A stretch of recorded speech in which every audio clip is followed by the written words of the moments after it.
I think it says that under the right circumstances, the Steelers can play their best football and prove they are tough to beat. But based on the first 4 game, guys, which team is the real Steelers team? Which of the 4 game, in your opinion, best represents who they are as a team? Anybody take it? Well, first off, gutsy analysis by the nameless Jamoke on Twitter. Just brilliant stuff. He should be on TV instead of one of us, or perhaps all of us. But I just think the Steelers are going to go as Ben goes, as I said earlier.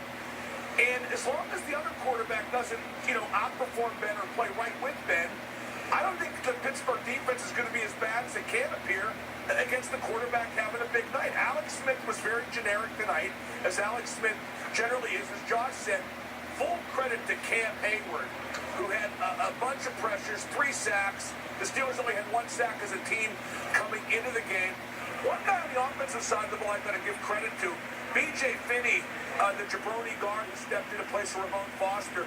Chris Collinsworth, a noted Steeler hater, was raving about how good he played, and based on what you could tell from the network feed, I agree. I think you have to relax a little bit, just as you have to relax a little bit after the Steelers got blown out last week. It didn't mean that they were terrible and that they weren't going to go anywhere and they had no chance of going to the playoffs and blah, blah, blah. You can't get too excited, and I think Mike Tomlin would be the first guy to tell you about it tonight. As well as the Steelers played, and I already said I think it was a great coaching job, as well as they played tonight, it was a bad night for the Kansas City Chiefs. They didn't get one break.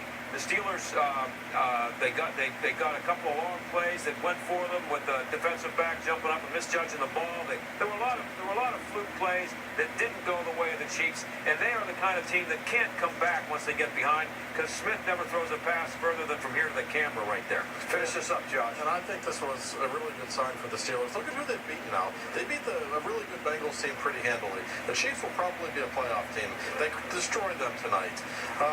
Washington is 2-2 all of a sudden. Pretty good offensive team. They don't look so bad now, but they certainly looked bad the night they played the Steelers. So, we'll see what happens with the Steelers, but I think they're a legitimate Super Bowl team. And Staggy hit on this. Kudos to Mike Tomlin. I'm sometimes critical of his game management, but I'll tell you what, he knows how to get his team prepared during the week. I think that was very evident in how they played tonight after such an embarrassing loss last week. All right, that's our first topic.